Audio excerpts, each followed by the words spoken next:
Hello, good evening everyone. Welcome to Focus Prep Current Affairs.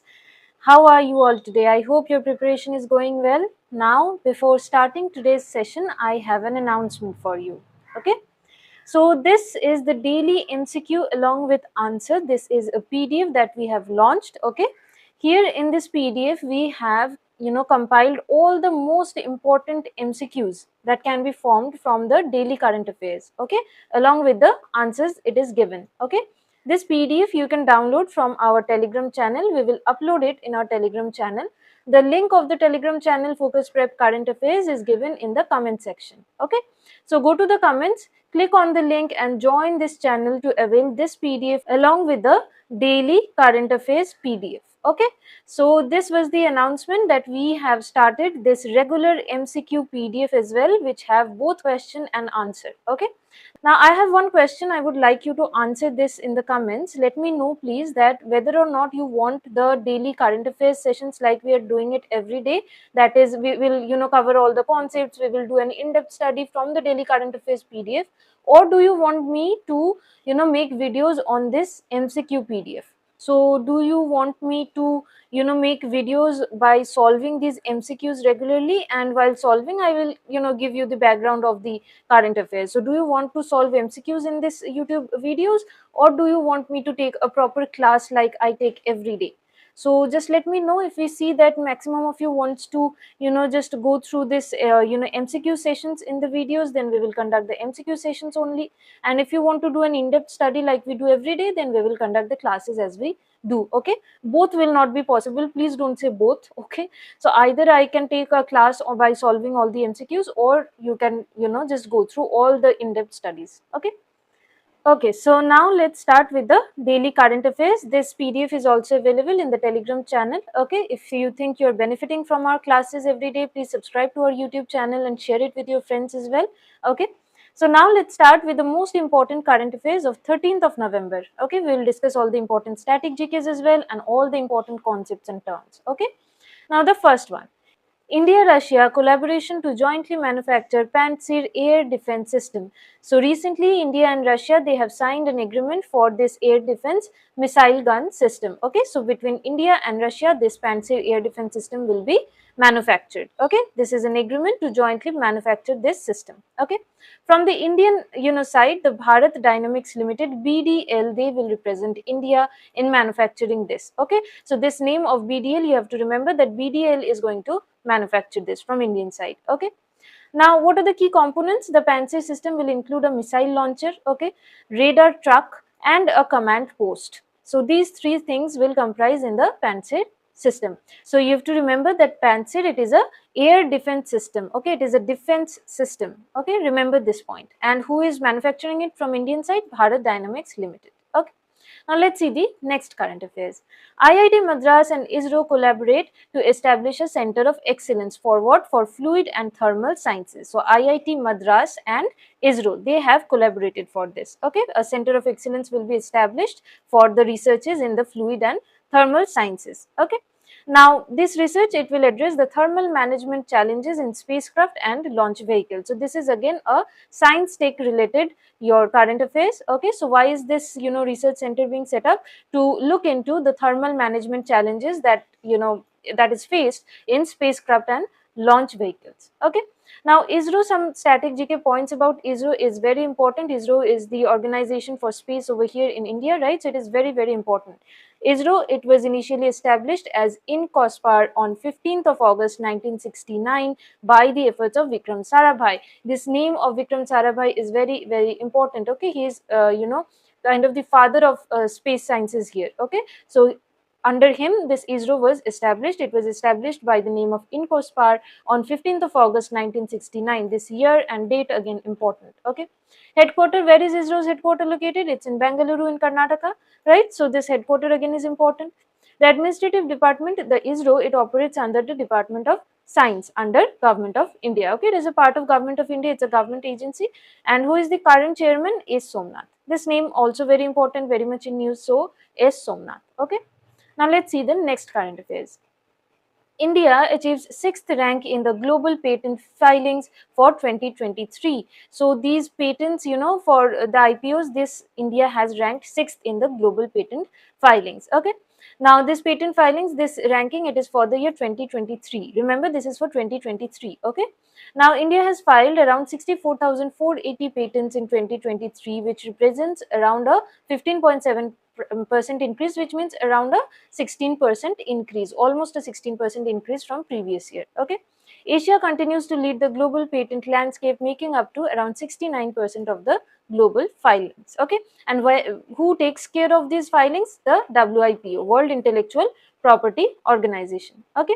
This WIPO, it was established in 1967 as a UN agency. So it is a UN agency, it is part of the UN, United Nations, and it was established in 1967. Now what is the function of WIPO? It promotes the protection of the intellectual property rights globally to encourage the innovation and creativity. What is intellectual property rights? So it is basically, if suppose any country or an individual, it can also be individuals or countries, they suppose discover something, they invent something, okay, something that, for example, let's say vaccine, a particular vaccine or a particular say instrument or something, scientific researchers have revealed something, so they have discovered something. So to make that patented, so to kind of have a copyright on this. Okay. So to make it clear to everyone globally that this particular product or invention that has been made by that country, these IPO, these intellectual property rights, these patents, they are applied for. So that it is clear that that country, that particular country owns this, not only owns it, basically they have created this thing. Okay. So another country or everyone, they cannot use it without their permission. It is kind of like a copyright. Okay. Not exactly, but just for example. Now the headquarter of WIPO, it is in Geneva, Switzerland. Okay, it has 197 member countries. WIPO, it has 197 member countries. Okay. The current Director General is Darren Tang. Darren Tang. Okay, so this name is important, the headquarter is important, definitely. And which year was it established? 1967. Okay. Now let's talk about a little bit about the 55th International Film Festival of India. This 55th International Film Festival of India, where did this commence? This takes place every year in Goa. So it took place in Goa, Panaji. It is the 55th edition. Okay. This is the 55th edition. Now this was founded, this IFFI, this was founded back in 1952, and it is one of the Asia's most prestigious film festivals. Okay.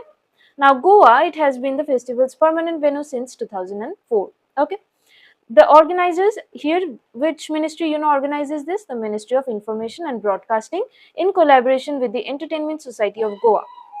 Okay, so this Ministry of Information and Broadcasting, they cooperate with Goa, Entertainment Society of Goa. Okay, and they together organize this thing. Every year it takes place in Goa. This is the 55th edition, this you have to remember.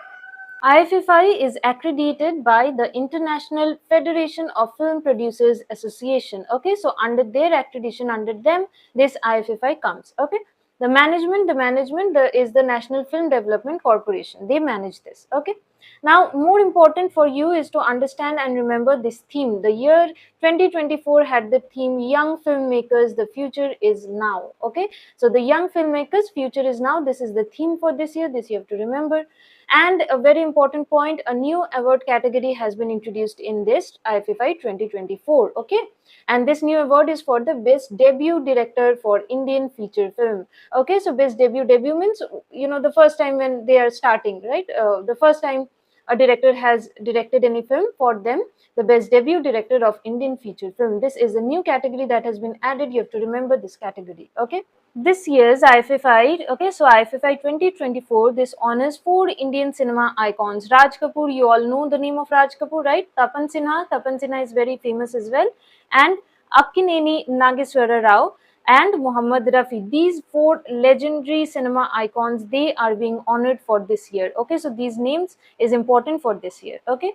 The country, every year we have one country or the other in focus. This year's country in focus is Australia. Again, you have to remember that.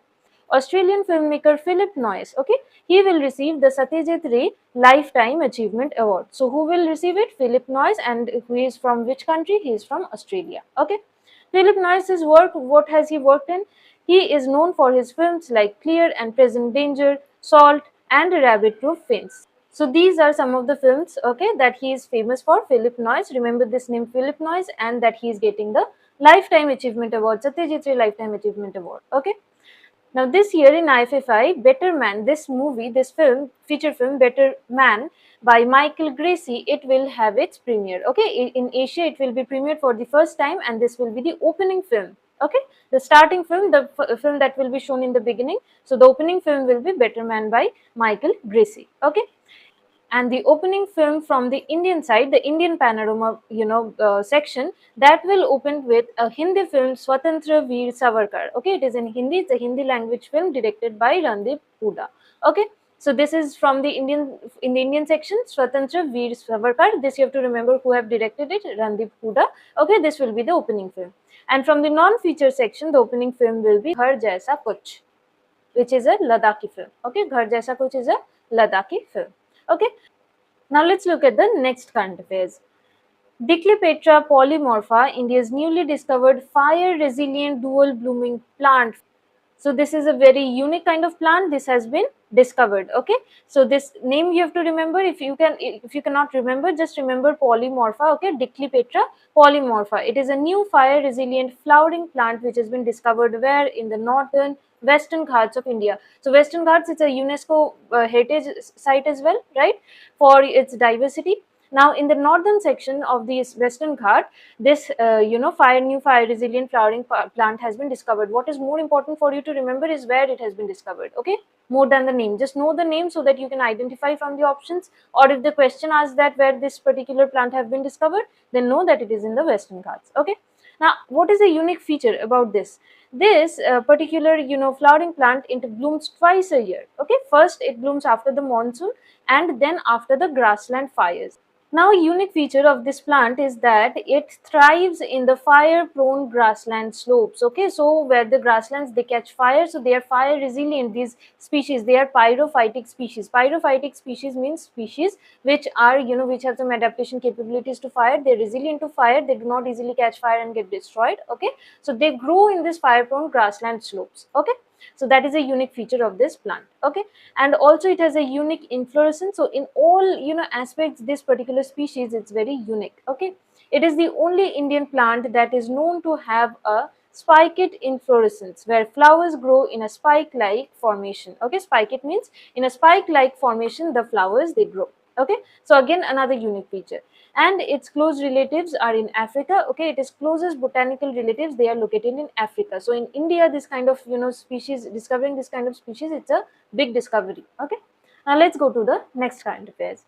Dr. Navin Ramgoolam to assume role as Prime Minister of Mauritius for the third time. So for the third time in the row, Dr. Navin Ramgoolam, he has been, he has become the Prime Minister of Mauritius. Okay. So Prime Minister of Mauritius, this name you have to remember, and he has become the Prime Minister for the third time. He leads the Alliance of Change coalition. Okay. So it is a part of the coalition. It is not a single party. Okay. Now let's talk about some GK points about Mauritius. Mauritius, it is an island nation. Obviously, where is it located? In the Indian Ocean it is located, okay, off the coast of Africa. So it is near the coast of Eastern Africa. It is located in the Indian Ocean. It's an island nation and the capital is Port Louis. This capital of Mauritius, this you have to remember. And English is their official language. English is the official language and the currency of Mauritius is Mauritian rupee, MUR. So MUR stands for Mauritian rupee. Okay. Now let's talk about the next current affairs. Legendary Mridangam artist Varadarao Kamalakar Rao passes away. Okay, so Mridangam, it is an instrument, right? So a Mridangam artist Varadarao Kamalakar Rao, he has passed away. Okay, so again important personality. So he is associated with what? With Mridangam. Mridangam is an instrument. Okay, he is renowned for his contributions to the Carnatic music. Okay. Now, the international performances that Rao is famous for, it is that the rare honor for performing in the United Nations Hall in New York. So, he has performed in this United Nations Hall in New York. So, this is a very rare kind of incident. Okay. Now, about this Mridangam instrument, it is a two-faced drum used in South Indian music. So, in Carnatic music, in South Indian music, this instrument is used. It is a kind of a drum, but it has two faces. Okay. So, it is a two-faced kind of instrument, kind of like this. That is the Mridangam. Okay. Now the Carnatic music, it is the main percussion instrument in the Carnatic form of music, so it is very much used in Carnatic form of music. Okay. Now Mridangam is also used as an accompaniment for the Bharatnatyam, okay, and other forms of Indian dance as well. Okay. Now noted Mridangam players, this again becomes important because this thing was in news. Okay.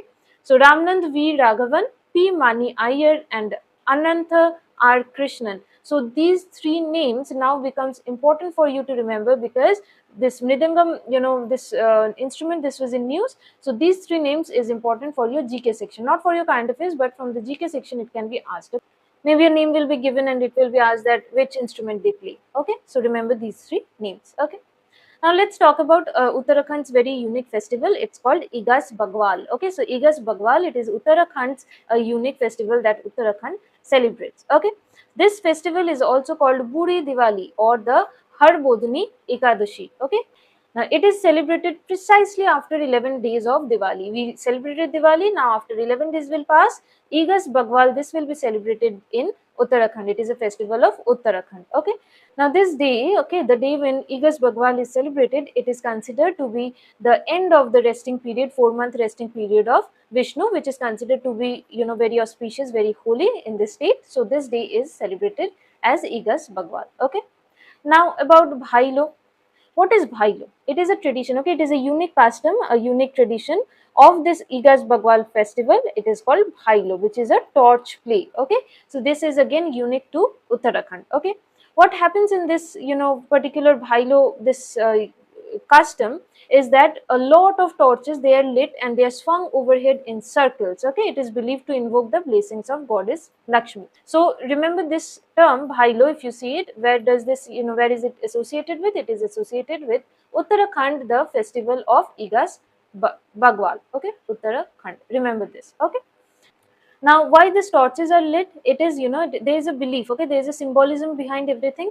Now known locally as Andhya, this torch ritual, they symbolize banishing darkness and inviting light, joy and positivity. Like in Diwali also we light up, right, we light diyas and everything. So these torches, they are lit to what? To make way for light, joy and positivity and to drive away darkness, okay. Now let's talk about the next current affairs.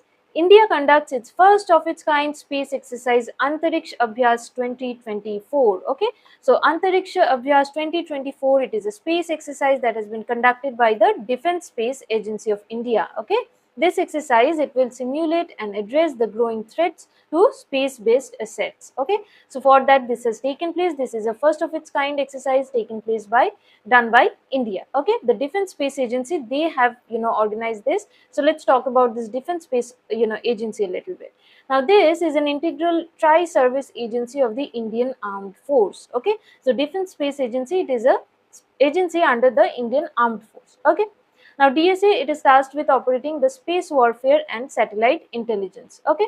So in the space, if any kind of space warfare is taking place, for that training and everything that have to take place from now, so they are given the responsibility. DSA has been given the responsibility to look after those things, and also satellite intelligence. Okay, intelligence here means information, right, regarding different satellites. Now the headquarters of the DSA, it is located in Bangalore in Karnataka. Okay, ISRO also has its headquarters in Bangalore, right. Now the agency draws its personnel from all the three branches of armed forces. It is a tri-service agency we mentioned, so they take they draw their personnel, that is they recruit from all the three branches of the armed forces. Okay.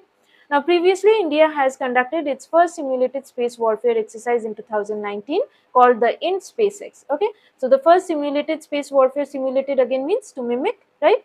So they are mimicking, if they if any time in future a space war can begin, okay, because there is already a competition between various countries, right, everyone is launching their own satellite, their own defense system and so on and whatnot, right. So in the future, if any kind of space warfare can take place, to mimic that situation, they are going through trainings. Okay, India has conducted their first simulated space warfare exercise back in 2019, and that was called INT-SpaceX. Okay, now let's go to the next kind of affairs. The 5th National EMRS Cultural and Literary Fest honors Bhagwan Birsa Munda. Okay, so the 5th National EMRS Cultural and Literary Fest, okay, and Kala Utsav, it has taken place where? In Bhubaneswar in Orissa, okay, it has been organized by the NESTS, National Education Society for Tribal Students, okay. And the host of this, particular event was Orissa Model Tribal Education Society. This commemorated this, this event marks commemoration of 158th birth anniversary of Bhagwan Birsa Munda. Okay, so Birsa Munda, you have heard about him. He was a tribal freedom fighter. You have read about him, right, in your modern history, I think. Okay, he was also very much in news. So the theme this year was a tribute to Bhagwan Birsa Munda and tribal freedom fighters. Okay, so this year it is the 150th birth anniversary of Birsa Munda. So that is being, celebrated in this, particular event. Okay, now let's talk about Birsa Munda a little bit. This is important for your GS. Birsa Munda was a very famous personality from your, tribal community for freedom fighting, right? Now he was born in 1875 in Ranchi. Okay, he belongs to the Munda tribe of Jharkhand. Okay, the Munda rebellion that took place, this was one of the prominent 19th century tribal rebellions, right? So in this rebellion, Birsa Munda, he headed this particular, rebellion. And what was this called? Ulgulan. Okay, this again is an important term, previously asked question also, that Ulgulan, who was the leader of this particular revolt? It was Birsa Munda. Okay, Ulgulan means great tumult. Okay, so this was aimed to establish a Munda Raj and independence in that region, to be independent from the Britishers, right? Now the Ranchi airport, that has also been named after Birsa Munda, and it has been named as Birsa Munda Airport. Okay. Now this was important current affairs. Now let's look at the next current affairs. Sonu Sood appointed the brand ambassador for Thailand tourism. Okay, so Thailand have selected Sonu Sood. He has become famous recently as a philanthropist. He is an actor, right? He has also become famous to be a philanthropist. He has been appointed as the brand ambassador and the honorary tourism advisor also for the Thailand. Okay. Now Thailand, it is a kingdom in Southeast Asia. You know about Thailand, right? Now formerly it was known as Siam. Like formerly India also had different names, Sri Lanka had different names. Thailand was formerly known as Siam. Okay, the capital of Thailand is Bangkok, and the official currency of Thailand, again very important, it is Baht. Okay, BAHT, Baht. Now Thailand, this again is important point. Thailand is known as the country of white elephants. Okay, this is important for your GK. Country of white elephants, Thailand. Okay. Now let's talk about this trilateral highway a little bit. Now India, Myanmar and Thailand, okay, there is a trilateral highway which is under construction. What will it connect? It will connect Mode, which is in India, Mysore, which is in Thailand, via Myanmar as a part of the Lucas policy of India. Okay, so India has a Lucas policy in their international affairs, right, diplomacy. So a trilateral highway connecting all the three countries, India, Myanmar and Thailand, this is under construction. Okay, it will connect Mode in India, Mysore in Thailand via the Myanmar. Okay, this is part of India's Lucas policy. This is important. Okay, now let's talk about the next point. Uttar Pradesh launches the first double-decker electric bus in Lucknow. So EVs, electric vehicles, they are very much in news. Now Uttar Pradesh have launched their first double-decker bus, okay, which will be an electric bus, okay, in Lucknow. Uttar Pradesh is going to launch this. Okay, so they have introduced this in Lucknow. Now this service, this was inaugurated as a part of the Akanksha Heart program. Akanksha Heart program, it takes place, we'll talk about Akanksha Heart program, okay. It takes place in Uttar Pradesh, and as a part of this double-decker bus, electric bus, this was inaugurated, okay.